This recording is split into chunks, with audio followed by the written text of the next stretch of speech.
It started with a letter about our fence and ended with an HOA president under investigation. All because she picked a fight with the county sheriff, my wife. You ever think you've seen everything, and then your homeowners association decides to declare war on your family? Yeah, that's what happened to me. My name's Tom Rivera, and last year, my wife Lisa and I finally bought what we thought was our forever home, a cozy two-story house in Maple Ridge Estates.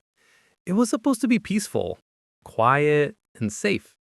The kind of place where you could grill on a Sunday, wave to your neighbors, and fall asleep with the windows open. When we moved in, it looked like the perfect little slice of the American dream. Manicured lawns, kids riding bikes, neighbors walking golden retrievers in matching sweaters. Even the mailboxes matched, all painted the same dull beige color. The real estate agent had smiled and said, "This is a well-managed community, very organized and run by a dedicated homeowners association." At the time, that sounded comforting. We had no idea what kind of monster hid behind that word, organized. You see, behind those perfect hedges and friendly smiles lurks something darker, the HOA. A small group of self-appointed rule enforcers who believed they were running a gated empire instead of a neighborhood. They'd fine you for leaving your garbage can out 10 minutes late, or for planting flowers that weren't on their approved color list. But we didn't know that yet. We were still the happy new couple, just excited to start our new chapter. Now, my wife Lisa, she's not your average suburban homeowner. She's calm under pressure, steady, always composed. Probably because she's the county sheriff. Yeah, that's right. The same woman who's handled bank robberies, hostage situations, and drug bust was now dealing with lawn height violations and mailbox paint colors. When the first letter arrived, we actually laughed about it. It was written in overly polite legal jargon, but it basically said, "Please repaint your fence to comply with HOA standards. The shade of brown you've used is not within approved color parameters." Lisa had chuckled, reading it out loud in her mock official tone. "Well, Officer Fence Brown, looks like we've committed a crime of color." We thought it was just harmless neighborhood theater, so we repainted the fence. Then came another letter. "Trash cans must not be visible from the street. Please store them out of sight within 24 hours. Okay, fine. We move them behind the gate. Then another. "Mailbox not compliant with Section 14B. Must be repainted in HOA-approved tone, sandstone beige." We rolled our eyes, grabbed a paintbrush, and did that too. Each letter came with a signature. Nancy Coleman, HOA president. Her handwriting was so neat, it looked printed. And there was always a little smiley face sticker next to her name, which somehow made it even creepier. At first, we treated it all as neighborhood theater. Lisa joked that Nancy must have binoculars glued to her face 24/7. I said she probably had a spreadsheet titled Crimes Against Beige. We thought that was the end of it. But then things started getting weird. It began with small stuff. We'd come home from work and find that our trash can lids had been lifted, like someone was inspecting them. Then one morning, we found a bright yellow warning tag stuck to our front door saying we'd left a decorative item, a hanging planter, that violated aesthetic balance. Aesthetic balance. It was a flower pot. Lisa sighed and said, "Guess beauty's illegal now." But then one evening, I noticed something across the street. Nancy, our beloved HOA president, standing at the corner with a clipboard, snapping pictures of our driveway. When she saw me notice, she smiled that plastic Stepford smile, waved, and walked away. Lisa saw her too. Her eyes narrowed just a little. She said, "Don't engage. We'll document everything." That's Lisa. Cool, strategic, unshakable. But I could tell, behind that calm, she was irritated. Lisa doesn't like bullies, no matter what uniform they wear or what neighborhood title they hide behind. And the next move Nancy made would push things way too far. It started one calm Saturday morning. The kind when the sun hits just right, the air smells like fresh cut grass, and all you want to do is enjoy the quiet. Lisa was in the driveway, off duty, wearing jeans and a gray t-shirt, washing her patrol SUV, not in uniform, not working, just cleaning her own car. Her badge was inside, her gun was locked away. She was just Lisa, my wife, unwinding after a long week of keeping the county safe. I was sitting on the porch, coffee in hand, when I saw it. The moment everything changed. Clipboard in hand, sunglasses on, that same sour expression she always wore, like she just sniffed something unpleasant and was determined to find out who was responsible. You could practically hear the soundtrack shift from Peaceful Weekend to, uh-oh, here comes trouble. Mrs. Rivera, she barked, her voice sharp enough to cut glass. This vehicle is unauthorized to be parked in residential driveways. It's intimidating to neighbors. Lisa turned, wiping her hands on a towel. Excuse me? Nancy gestured toward the SUV like it was a tank. This law enforcement vehicle violates HOA policy 12B. No commercial, business, or law enforcement vehicles may be parked in view of the street. I nearly choked on my coffee. Lisa raised an eyebrow, calm as a summer breeze. This vehicle, she said evenly, is my work car, ma'am. I'm the county sheriff. Nancy didn't even blink. Well, sheriff or not, it's still a violation. We must maintain the neighborhood's appearance. Residents have a right to not feel threatened by official-looking vehicles. Lisa tilted her head slightly, studying her like she was analyzing a suspect. So you're saying the same car that responds to emergencies and protects your safety makes you uncomfortable? Nancy crossed her arms, chin lifted in defiance. Rules are rules. I don't write them, I enforce them. Lisa smiled politely, that professional, patient smile I'd seen her give to people she could have arrested 10 times over. Then you'll review them myself, she said calmly. You have a good day, Miss Nancy. And with that, Lisa turned back to her SUV, finished rinsing the soap, and didn't give Nancy another glance. But Nancy stood there a few seconds longer, staring, almost vibrating with self-importance, before scribbling something on her clipboard and stomping off like she just handed down a federal ruling. I thought that was the end of it.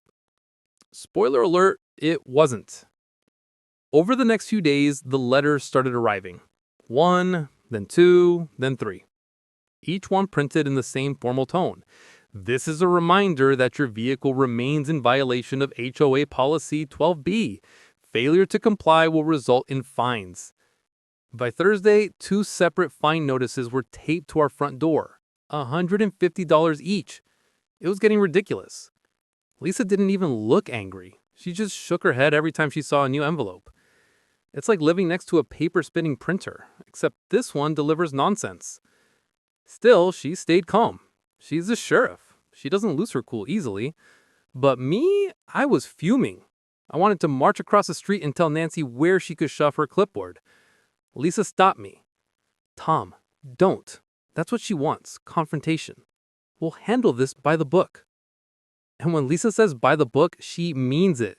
Because when it comes to rules and power, she knows the difference between authority and abuse. Then came Saturday again. We were out front gardening, enjoying the morning, when we heard footsteps. Nancy was back, this time with another HOA board member, a man named Carl, who looked like he wanted to be anywhere else but there. Nancy's voice sliced through the quiet. Mrs. Rivera, I've sent multiple notices and fines, and you've ignored them. This vehicle must be moved today, or you'll face legal action from the Homeowners Association. Carl shifted uncomfortably. Nancy, maybe we should... But she raised her hand, cutting him off. No, Carl, this is about consistency. Rules must apply to everyone. Lisa slowly stood up, brushed dirt off her hands, and faced her. Nancy, she said, her voice calm but firm. You've sent me 5 letters and 2 fines. I've reviewed your bylaws, and nothing in them prohibits a law enforcement vehicle used by a resident for official duties. You're misinterpreting your own rule. Nancy blinked. That's not how we see it. Lisa took a step closer. Then maybe you should read your own handbook again. For the first time, Nancy looked uneasy, but she still doubled down. I'll be contacting the county to escalate this matter. Lisa's tone turned cooler. You're welcome to. They'll know who to ask for. Nancy frowned. And who might that be? Lisa smiled faintly. The county sheriff. Me. Carl's jaw literally dropped. Nancy's mouth opened, closed, then opened again, like a fish that had just realized it was out of water. Without another word, Lisa picked up her gardening gloves, nodded politely, and went inside. Nancy stood there frozen, clipboard dangling uselessly in her hand. That night, I thought the whole mess was finally over. Surely Nancy would back off now that she knew who she was dealing with, but I underestimated just how deep her obsession ran. The next morning, another letter arrived, this time marked urgent notice of violation. She actually doubled the fine and included a note at the bottom. Failure to remove unauthorized vehicle may result in escalation to local law enforcement. Lisa just stared at the letter for a long moment, then smiled in disbelief. She really wants to call the cops on the cops. I laughed, but Lisa didn't. This isn't funny anymore, Tom. She's misusing her authority, and that's not something I take lightly. She placed the letter neatly on the counter. This ends now. And I could tell by her tone, that steady, quiet determination, that Nancy had just picked a fight she couldn't possibly win. It was a quiet Friday night, around 10 p.m. The kind of peaceful evening you wait all week for. Soft light, the smell of popcorn in the air, and the TV humming in the background.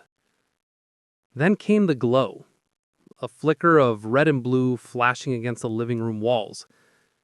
At first I thought it was just a reflection from the TV, but when the lights didn't fade, we both turned our heads toward the window.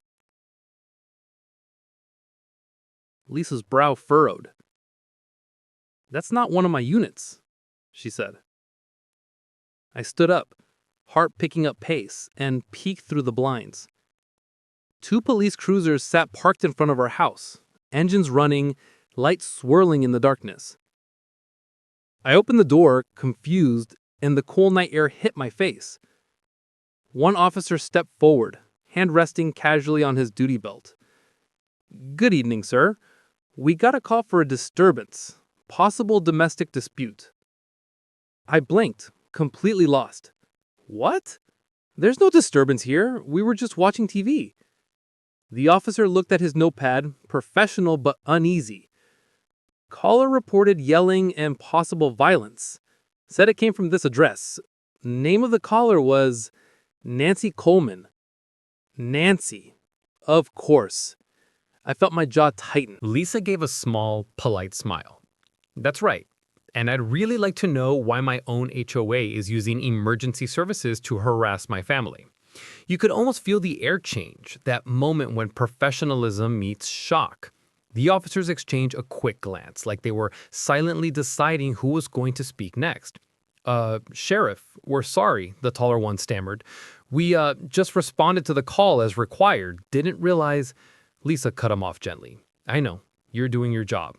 But this is not the first time that woman has crossed the line. The other officer cleared his throat. Would you like us to file a statement or a report? Lisa nodded. Yes, document everything. The call time, the claim, the source. I'll handle the rest. They nodded quickly. You could see the respect in their posture now. She wasn't just another homeowner. She was their boss. As they turned to leave, Lisa thanked them. No anger, no shouting, just authority wrapped in calm.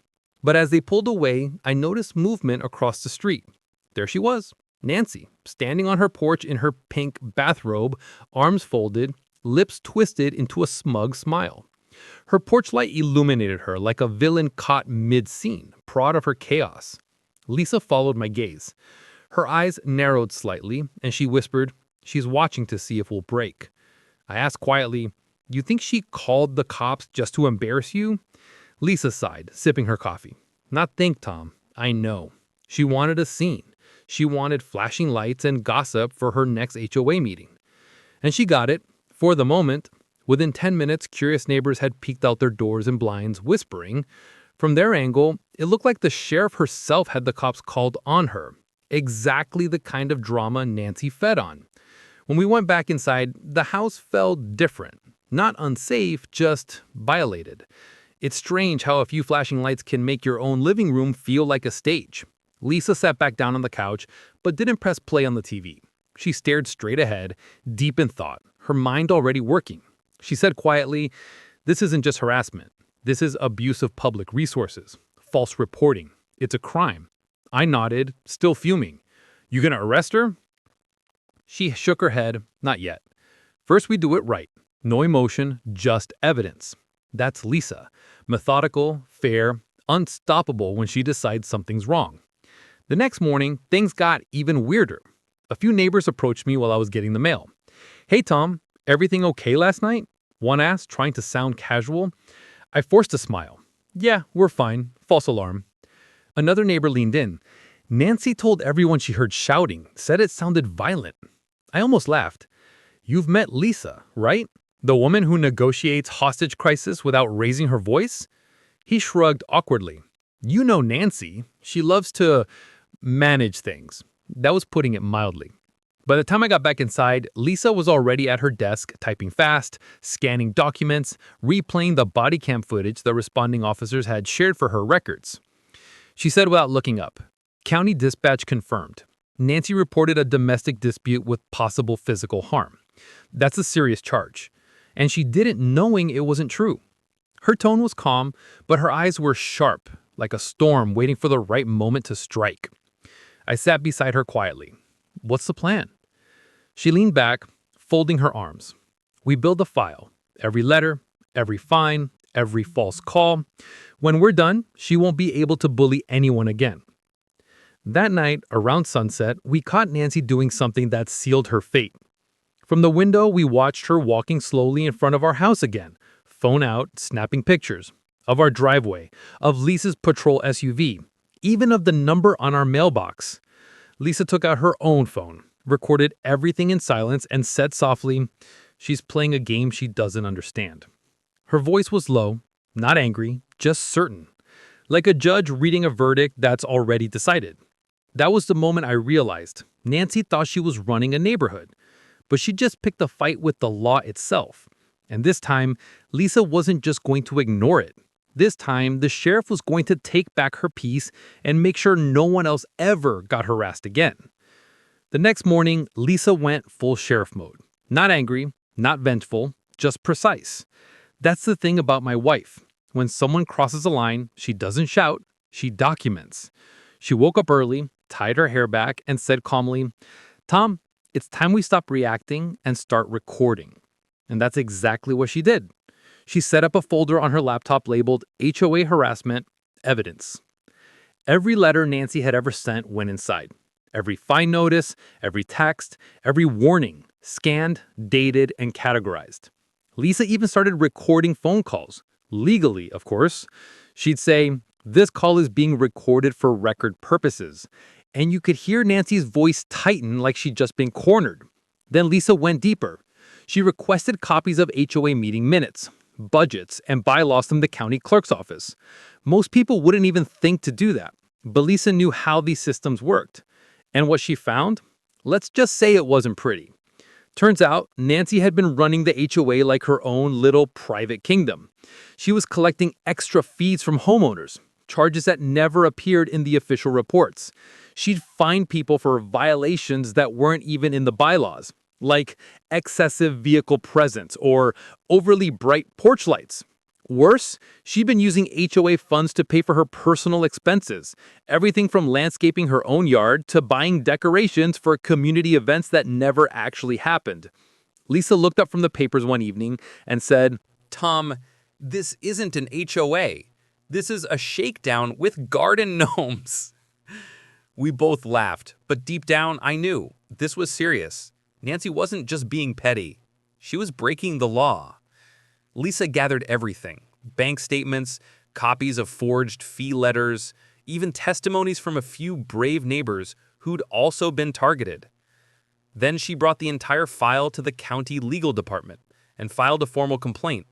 And here's the twist: she didn't do it as a resident.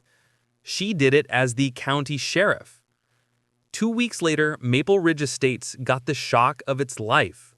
Early Monday morning, every mailbox in the neighborhood had the same letter: an official notice of investigation, complete with the county seal and one very familiar signature: Sheriff Lisa Rivera. You should have seen the looks on people's faces. Some thought it was fake. Others said, "Wait, our Lisa Rivera, the sheriff?" Oh, it was real. Very real. The HOA board tried to stay quiet, but Nancy? She wasn't the quiet type. She called for an emergency HOA meeting. Her email was filled with dramatic lines like "a grave misunderstanding" and "an attack on community order." But when the meeting day came, no one showed up. Zero attendance. The once terrified homeowners had finally seen who Nancy really was, and they were done letting her bully them. I remember watching Nancy through our living room window that night. She stood alone in the clubhouse, papers in hand, pacing back and forth, like she was waiting for someone to show up and defend her. But no one came. Then came the day of reckoning. A week later, 2 county inspectors pulled up in white government SUVs. They wore jackets marked County Compliance Division and carried clipboards thicker than law books. Nancy's face turned pale as chalk when she saw them step out. They walked straight to her house, greeted her politely, and said, "Ma'am, we're here regarding the HOA financial discrepancies and misuse of homeowner funds. We'll need access to your records." Lisa didn't attend the inspection herself. She wanted to keep it professional. But she didn't need to. The law was already doing its job. Word spread fast. By the afternoon, people were peeking through curtains, whispering on driveways. The neighborhood that Nancy once ruled with fear was now watching her empire collapse in real time. The inspectors went through files, computer records, and receipts. And when they were done, they left with boxes full of evidence. That evening, Nancy's husband moved their car out of the garage, and you could see Nancy sitting inside, red-eyed, talking on the phone. Probably trying to talk her way out of something she couldn't. By sundown, the HOA office was sealed. A sign hung on the clubhouse door: "Under investigation by county authorities, access restricted." That night, Lisa came home, set her badge on the counter, and smiled. "Justice served," she said simply. And for the first time in months, the neighborhood felt peaceful. No letters, no fines, no fear. A week later, the county appointed a new interim board: real, transparent, and elected properly. They reached out to Lisa and thanked her for bringing order back to Maple Ridge Estates. I still remember her response: "I didn't do it as your sheriff, I did it as your neighbor." And that's why I married her. Because Lisa Rivera doesn't just enforce the law, she is the law when it counts. Now whenever I see her patrol SUV parked proudly in our driveway, I smile. Because that car, it doesn't intimidate anyone anymore. It reminds the neighborhood that no one, not even an HOA president, is above the law. And as for Nancy, well, she resigned quietly, moved out of town a few months later. Rumor has it she tried joining another HOA somewhere up north, but let's just say word travels fast. Lisa's reputation does too. Now, Maple Ridge Estates really is the peaceful community it was meant to be. Lawns still neat, neighbors still friendly, but now respect is part of the landscape. And me? I learned one thing through all this: never underestimate a woman who can stop a bank robbery and balance a budget, especially when that woman happens to be your wife, the sheriff who brought justice home. A month later, the neighborhood that once trembled under the weight of petty rules and pink warning slips was finally breathing again. The air felt lighter, like someone had opened a window after years of stale tension. a new HOA election was announced. No intimidation, no behind-the-scenes whispers, just a fair, open vote. The community gathered at the clubhouse, the same place where Nancy once barked orders and scribbled fines on her clipboard. But this time, things were different. Neighbors smiled at each other. Kids played outside without parents nervously checking for noise violations. Even the air conditioning in the meeting hall felt cooler, freer. Lisa and I sat quietly in the back, just watching. She didn't want to run for anything. She said, "Tom, I'm not here to control anyone. I'm just glad people finally found their voices." By the end of the night, the votes were counted. The new board was a mix of teachers, small business owners, and retirees. Real neighbors, not self-appointed tyrants. People who cared about the community, not about control. The first order of business? They abolished more than half of the unnecessary fines. No more trash cans visible from the street nonsense. No more grass must be exactly 2.5 inches tall. And the best part? They passed a new rule, unanimously. Law enforcement, emergency, and community service vehicles are permitted in residential driveways. The crowd clapped when they read it aloud. A few even turned towards Lisa and gave her a standing ovation. Lisa smiled, but didn't say a word. She just nodded, a quiet sign of gratitude and pride. As for Nancy, she didn't attend the election. In fact, she hadn't shown her face in weeks. Rumor was, after the investigation and the embarrassment that followed, she packed up and moved to another county. No goodbye, no explanation, just a for sale sign on her lawn one morning, and by evening, her car was gone. Her clipboard? Nowhere in sight. The neighborhood didn't miss her. If anything, people seemed lighter. They waved more, barbecues started happening again, kids rode bikes down the street without someone taking notes about driveway safety hazards. Lisa had become something of a local legend. Not because she was the sheriff, but because she'd stood up for what was right, calmly, methodically, and without losing her cool. When she walked her usual morning route with her coffee, people would wave, call her name, and say things like, "Thanks for cleaning up Maple Ridge, Sheriff. We feel safe again. You're welcome at the next block party, Lisa." One neighbor, a retired teacher named Mr. Brooks, joked as we passed by one morning, "Good thing the HOA didn't send SWAT after you, Lisa. Oh wait, you are the SWAT." We both burst out laughing. Even Lisa cracked a grin. Life started to feel normal again. No, better than normal. For the first time since moving in, we felt like Maple Ridge Estates was truly a community. On weekends, I'd mow the lawn without fear of a warning letter. Lisa would wash her patrol SUV in the driveway, music playing softly in the background. And instead of Nancy's glare from across the street, we'd get friendly waves and smiles. One evening, as the sun dipped below the horizon, painting the sky orange and gold, Lisa leaned against her SUV and looked out over the street. "Funny," she said, "how people in power forget they're supposed to serve, not control." I nodded. Guess it took the sheriff to remind them. She chuckled. Sometimes justice isn't about the big cases. It's about the small ones, the ones people think don't matter. I thought about that for a long moment. She was right. It's easy to think corruption only happens in politics or big corporations, but it can start small, in an HOA, in a meeting room, in the hands of someone who enjoys control just a little too much. Lisa didn't fight Nancy because of a fence or a parked SUV. She fought because no one else could or would. And in doing so, she reminded everyone in Maple Ridge what fairness actually looks like. Weeks passed. The grass grew a little taller, the mailboxes got a few coats of paint in different shades, and no one cared because everyone finally understood what mattered: community over control. Now, Every time I see Lisa's patrol SUV parked proudly in our driveway, I can't help but smile. It's not just a car. It's a symbol. A reminder that peace doesn't come from silence. It comes from standing up even when it's uncomfortable. Because this wasn't just a story about one rogue HOA. It was about what happens when ordinary people decide they've had enough.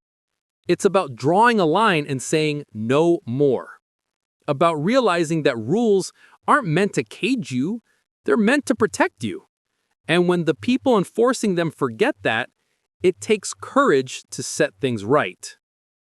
Lisa once told me something I'll never forget. Power doesn't corrupt everyone, Tom, but it always tests them. And Nancy failed that test. Lisa, though, she passed it with flying colors. Now, Maple Ridge Estates is the place we dreamed it would be. Peaceful, friendly, fair. A neighborhood where people help each other instead of reporting each other. Sometimes on quiet nights, I sit on the porch with a cup of coffee, listening to the crickets and distant sounds of laughter from a nearby house. And I think about everything we went through. Every letter, every fine, every flashing light. And I realize something. You don't need a badge to do what's right. You just need the courage to stand your ground. But if you do happen to have a badge, like my wife Lisa, well, that certainly helps. So if you ever find yourself in a neighborhood where the HOA thinks they're above the law, just remember this. Sometimes the best person to deal with them is the sheriff herself. And that's how the HOA that thought they were above the law got taken down by the law itself. If you enjoyed this story, hit that like button, subscribe, and tell me in the comments, what would you have done if your HOA pulled this stunt?